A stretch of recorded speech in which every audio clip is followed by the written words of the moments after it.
श्री रामकृष्ण भक्त मालिका। श्री रामकृष्ण भक्त चुनीलाल बोस का आद्योपांत जीवन परिचय। जय ठाकुर, जय मां। श्रीयुत चुनीलाल बोस कलकत्ते के म्युनिसिपल कार्यालय में कार्य करते थे।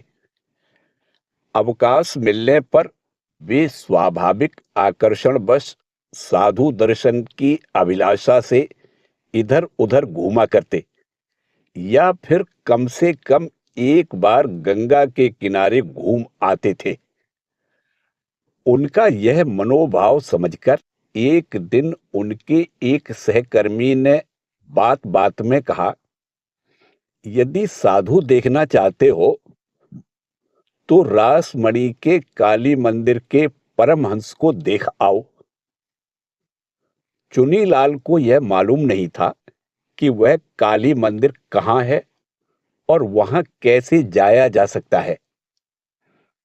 अतः उन्होंने मित्र से पूछा, पर मित्र से केवल इतना ही पता चला कि वह स्थान कलकत्ते के उत्तर गंगा तट पर अवस्थित है तथा ज्वार के समय अहिरी टोला से नाव द्वारा वहां पहुंचा जा सकता है।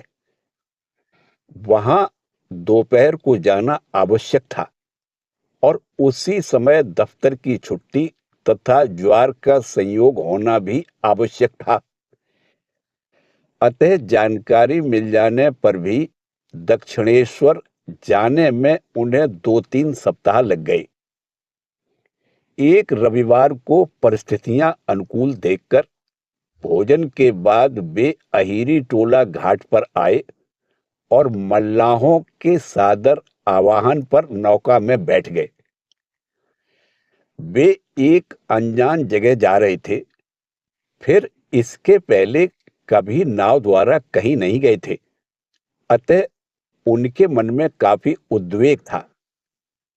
इस प्रकार उनके लगभग आधे घंटे तक प्रतीक्षा करने के बाद उपयुक्त सवारियां पाकर मल्लाहों ने नाव को ज्वार में छोड़ दिया। यथा समय नाव दक्षिणेश्वर पहुंची और मंदिर उद्यान के उत्तर घाट पर आ लगी। चुनीलाल भाड़े के 5 पैसे देकर उतर गए। अपरिचित उद्यान में कुछ देर तक इधर उधर देखते हुए घूमने के बाद उन्हें एक कुटिया में एक ब्रह्मचारी दिखाई दिए। वे वहीं जा पहुंचे। ब्रह्मचारी ने पूछा, क्या चाहिए? दवा? उत्तर में चुनी बाबू ने बताया, नहीं, मैं तो परमहंस देव के दर्शन करने आया हूं। ब्रह्मचारी ने उंगली से इशारा करते हुए कहा, हां, एक परमहंस उस किनारे के कमरे में रहते हैं। तद अनुसार चुनी बाबू उस कमरे के उत्तरी बरामदे में आए। द्वार पर से देखा कि कमरे में एक व्यक्ति एकाकी बैठे हुए हैं। चुनी बाबू ने भीतर जाकर उन्हें प्रणाम किया। उन्होंने पूछा, किस लिए आए हो? चुनीलाल ने कहा, दर्शन करने। परमहंस देव जिस छोटे से तख्त पर बैठा करते थे, उसके उत्तर ओर एक बेंच थी। उन्होंने चुनीलाल को उस पर बैठने को कहा और परम आत्मीय के समान उनसे उनकी गृहस्थी का सारा समाचार सुनते रहे। उस दिन प्रेम, भक्ति या त्याग, वैराग्य की चर्चा बिल्कुल ही नहीं हुई। विदा लेते समय ठाकुर ने उन्हें थोड़ा सा मिश्री का प्रसाद दिया। यह संभवतः मार्च 1881 ईस्वी की घटना है। उस समय चुनी बाबू ने रामलाल दादा के अतिरिक्त और किसी को भी नहीं देखा था। इसके बाद की घटना का विवरण चुनी बाबू ने इस प्रकार दिया है। मार्च के अंत में दफ्तर से वेतन मिलने पर मेरे मन में प्रबल इच्छा हुई कि घर से भागकर थोड़े दिन ऋषिकेश में निवास करूं। वेतन के अतिरिक्त घर से और भी 200 रुपए लेकर दफ्तर के ही एक अन्य व्यक्ति के साथ मैं घर से भाग गया।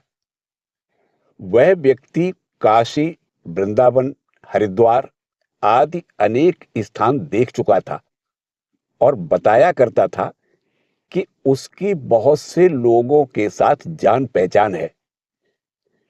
घर में पत्नी, पुत्र आदि थे, परंतु उनको कुछ भी बताए बिना केवल दफ्तर में 1 महीने की छुट्टी के लिए अर्जी देकर हम दोनों चल दिए। मार्ग में उस व्यक्ति के अनेक परिचित लोगों के साथ मुलाकात होने लगी और कहीं 2 दिन, कहीं 1 दिन ठहरते ठहरते 10-12 दिन निकल गए। लगातार इस प्रकार विविध स्थानों में घूमते फिरते रहने से मेरे मन में खींच आ गई और मैंने उससे कह दिया कि मैं अब तुम्हारा साथ नहीं दे सकूंगा। मेरी कुछ दिन ऋषिकेश में जाकर रहने की इच्छा है। मैं इस तरह घूमने फिरने के लिए नहीं निकला हूं। यह कहकर कानपुर में एक स्थान पर मैं उससे अलग हो गया और ऋषिकेश आया। मुझे पता नहीं था कि वहां केवल साधु लोग ही निवास करते हैं। कुछ दिन वहां बिताने के बाद ही मेरा मरकट वैराग्य चला गया और महीना पूरा होने के कुछ दिन पहले ही मैं पत्र लिखकर घर लौट आया। लौटकर दफ्तर में आने पर सुपरिंटेंडेंट ने बताया कि बिना अनुमति के गैर हाजिर रहने के कारण तुम्हारी नौकरी चली गई है। उन्होंने भी पहले से ही ऐसा अनुमान कर लिया था, परंतु म्यूनिसिपैलिटी के उप सभापति श्री श्याम विश्वास ने सुपरिंटेंडेंट के इस निर्णय को नहीं स्वीकारा और चुनी बाबू की 1 महीने की अवैतनिक छुट्टी मंजूर करके उन्हें नौकरी पर बहाल कर दिया। इसके बाद की घटनाओं का चुनी बाबू ने इन शब्दों में वर्णन किया। इसके कुछ दिन बाद ही मैं दूसरी बार दक्षिणेश्वर गया। वहां परमहंस देव के पास मैंने बलराम बाबू को देखा। बलराम बाबू पिछले लगभग 1 वर्ष से कलकत्ते में निवास कर रहे थे। वे बड़े आदमी थे, अतः पड़ोस के मकान में रहते हुए भी उनसे मेरी जान पहचान नहीं हुई थी। ठाकुर ने बलराम बाबू से कहा, ये तुम्हारे पड़ोस में ही रहते हैं। तुम जब कभी यहां आना तो इन्हें साथ लेते आना। इसके बाद से बलराम बाबू जब कभी दक्षिणेश्वर जाते मुझे भी ले जाते, पर रविवार या छुट्टी का दिन न होने पर मेरा जाना नहीं हो पाता था। बलराम बाबू प्रति रविवार को किराए की नाव द्वारा भक्तों को दक्षिणेश्वर ले जाया करते थे। इससे निर्धन भक्तों को बड़ी सुविधा हो जाती थी। इस प्रकार चुनी बाबू के साथ बलराम बाबू की घनिष्ठता बढ़ गई और दोनों एक दूसरे का समाचार जानने लगे। चुनी लाल के बीमार होने पर बलराम चिकित्सक को बुला लाते और प्रतिदिन समाचार लिया करते थे। इस पर पड़ोसी लोग चुनी लाल पर ताना मारते और कहते कि यह तो बड़े आदमी की खुशामद करता है। परंतु जब मित्रता का मूल कुछ और हो तो इस प्रकार के व्यंग बाणों से कोई विचलित नहीं होता। चुनी बाबू भी अपने संकल्प से डिगे नहीं। उनका मकान बलराम भवन के ठीक पश्चिम ओर था। अतः दोनों के मिलने के अवसर बार बार आते थे।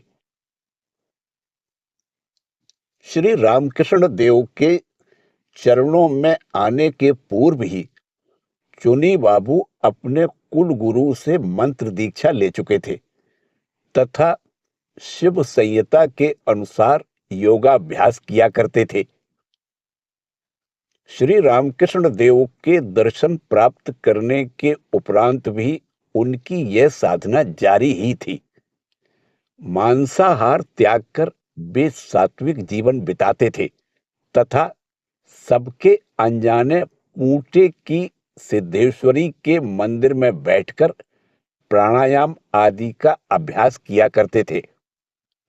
इसके फलस्वरूप उन्हें दमा हो गया और वे कई दिनों तक श्री रामकृष्ण देव के दर्शन करने नहीं जा सके। थोड़ा स्वस्थ होने के बाद एक दिन जब वे उनके पास गए तो वहां अन्य कोई व्यक्ति नहीं था। ठाकुर उन्हें देखते ही कह उठे, तुम लोग यह सब क्यों करते हो? तुम लोग गृहस्थ आदमी ठहरे। यह सब योग आदि तुम लोगों के लिए नहीं है। ईश्वर में भक्ति विश्वास होना ही पर्याप्त है। यहां से लौटते समय गोपाल ब्रह्मचारी से 3 खुराक दवा लेते जाना। यह सब क्रिया अब फिर मत करना। यह सुनकर चुनी बाबू तो स्तंभित रह गए, क्योंकि दूसरा कोई भी उनके इस योगाभ्यास अथवा योगाभ्यास के फलस्वरूप ही रोग की उत्पत्ति के बारे में नहीं जानता था। फिर जब उन 3 खुराक दवा के सेवन से उनका रोग दूर हो गया, तब तो उनका विस्मय और भी बढ़ गया। इसके बाद से उन्हें पूर्ण विश्वास हो गया कि ठाकुर अवतार हैं। चुनी बाबू को भी दूसरों के समान ठाकुर की सेवा करने की इच्छा होती थी, परंतु निर्धनतावश वे कुछ कर नहीं पाते थे।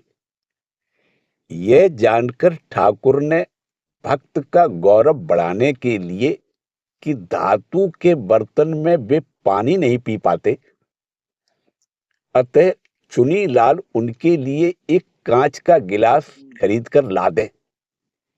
फिर यह जानकर कि द्विजों के समान ओंकार के उच्चारण करने का अधिकार न होने के कारण चुनी लाल के मन में दुख है, ठाकुर ने उनसे कहा कि भगवान का कोई एक नाम जपना पर्याप्त है, ओंकार की आवश्यकता नहीं है।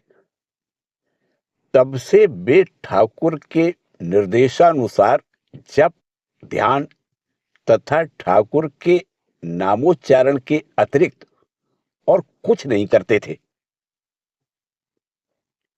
एक बार चुनी बाबू ने तीर्थ आदि का भ्रमण करने के लिए 3 महीने की छुट्टी ली।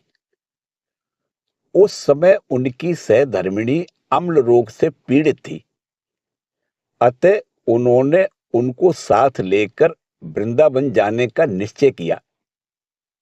यह समाचार पाकर बलराम बाबू ने उन्हें बताया कि वे भी शीघ्र ही वृंदावन जाने वाले हैं, अतः एक साथ ही जाना अच्छा रहेगा। बलराम बाबू का ऐसा स्वभाव था कि वे जल्दी में कुछ भी नहीं कर पाते थे और कहीं जाने पर 6 महीने या साल भर रहे बिना वहां से नहीं लौटते थे।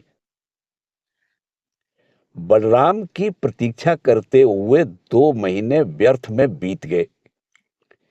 यह देखकर चुनीलाल ने फिर और अधिक विलंब नहीं किया तथा पत्नी के साथ वृंदावन पहुंच गए।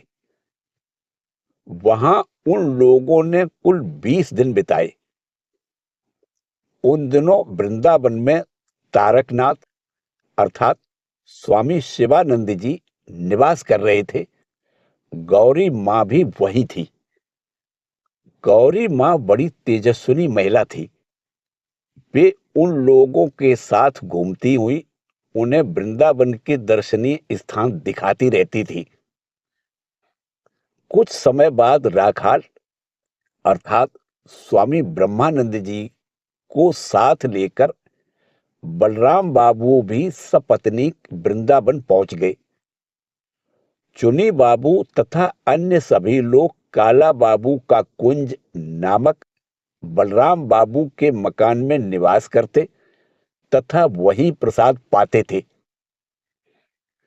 चुनी बाबू अपनी सहधर्मिणी को वृंदावन में छोड़कर बलराम बाबू के पहले ही कलकत्ता लौट आए। वृंदावन से लौटकर जिस दिन वे श्री रामकृष्ण देव के दर्शन करने दक्षिणेश्वर गए, उस दिन की बातें वचनामृत में वर्णित हैं। उस ग्रंथ में हम चुनीलाल के और भी कई बार दक्षिणेश्वर जाने का उल्लेख पाते हैं। उनके प्रति ठाकुर की कितनी उच्च धारणा थी, यह उनके एक दिन के कथन द्वारा व्यक्त हो उठा है। ठाकुर ने उस दिन मास्टर महाशय से कहा था, मेरे पास बार बार आने से तुम में और चुनी में आध्यात्मिक जागृति हुई है। 1 जनवरी 1886 ईस्वी को काशीपुर में कल्पतरु होकर भक्तों की मनोकामना पूर्ण करने के पश्चात ठाकुर अपने कमरे में लौटकर शैया पर विश्राम कर रहे थे और निरंजन द्वार पर रहकर लोगों को भीतर जाने से मना कर रहे थे। ऐसे समय चुनीलाल उद्यान भवन में आए। नरेंद्रनाथ उन्हें देखते ही बुलाकर एकांत में ले गए और धीमे स्वर में बताया कि ठाकुर का शरीर अब अधिक दिन नहीं टिकेगा, अतः आपकी यदि कुछ प्रार्थना हो तो अभी निवेदन कर देना चाहिए। परंतु द्वार रक्षक निरंजन से अनुमति पाना असंभव जानकर चुनीलाल दुखी मन से प्रतीक्षा करने लगे। इतने में निरंजन थोड़े समय के लिए कहीं गए। उनके जाते ही नरेंद्रनाथ ने चुनीलाल को संकेत किया। चुनीलाल के भीतर जाकर प्रणाम करने पर ठाकुर ने पूछा, तुम क्या चाहते हो? चुनीलाल कुछ भी नहीं कह सके। इस पर ठाकुर अपने शरीर की ओर इंगित करते हुए बोले, इसके प्रति भक्ति विश्वास रखना, तुम्हारा भी हो जाएगा। बाहर आकर चुनीलाल ने जब नरेंद्रनाथ को सब कुछ बताया तो वे बोले, तो फिर अब आपको भय कैसा? चुनीलाल ने ठाकुर की उस उक्ति को अपने जीवन का संबल बनाए रखा। चुनी बाबू रामकृष्ण मठ और मिशन के सच्चे मित्र थे। इसीलिए स्वामी जी को जब उनकी निर्धनता की बात मालूम हुई तो उन्होंने अमेरिका से लिखा, तो 3 महीने में मैं उनकी सहायता कर सकूंगा। बलराम, सुरेश मास्टर और चुनी बाबू, ये लोग कष्ट के समय हमारे मित्र रहे हैं, अतः इनका ऋण हम कभी नहीं चुका सकेंगे। चुनी बाबू के शरीर त्याग के उपरांत उद्बोधन में उनके बारे में निम्नलिखित पंक्तियां प्रकाशित हुई थी। 30 मई 1936 ईस्वी शनिवार को 12 बजे श्री ठाकुर के गृही शिष्य चुनीलाल बोस अपने 58 बी रामकांत बोस स्ट्रीट के भवन में मूत्र अवरोध के फलस्वरूप 87 वर्ष की आयु में शरीर त्याग कर श्री रामकृष्ण देव के पद में लीन हुए हैं। चुनीलाल बोस ने 1849 ईस्वी में कलकत्ते के रमाकांत बोस स्ट्रीट में अवस्थित निजी मकान में जन्म लिया था। हिंदू स्कूल में अध्ययन समाप्त करने के बाद लगभग 22 वर्ष की आयु में उन्होंने कलकत्ता कारपोरेशन के लाइसेंस विभाग में नौकरी प्रारंभ की। वे 33 वर्षों से पेंशन पा रहे थे। बचपन से ही उनका धर्म में अनुराग था। श्री ठाकुर के शरीर त्याग के 5 वर्ष पूर्व से ही वे सर्वदा उनका पावन संग पाते रहे। वचनामृत तथा स्वामी शारदानंद जी द्वारा लिखित लीला प्रसंग में उनके नाम का उल्लेख है। स्वामी विवेकानंद के साथ उनकी मित्रता थी। स्वामी जी स्नेह पूर्वक उन्हें नारायण कहकर पुकारा करते थे। श्री ठाकुर उनके मकान पर गए थे। इस बीमारी के बीच स्वामी भागवतानंद जी ने उनके पास रहकर उनकी सेवा की है। उन्होंने श्री रामकृष्ण देव का नाम जपते हुए शरीर त्याग किया। बाग बाजार विभाग में ये ही श्री रामकृष्ण देव के सबसे वयस्क गृही भक्त थे। इसी के साथ श्री रामकृष्ण भक्त चुनीलाल बोस का जीवन वृतांत समाप्त हुआ। जय ठाकुर, जय मां।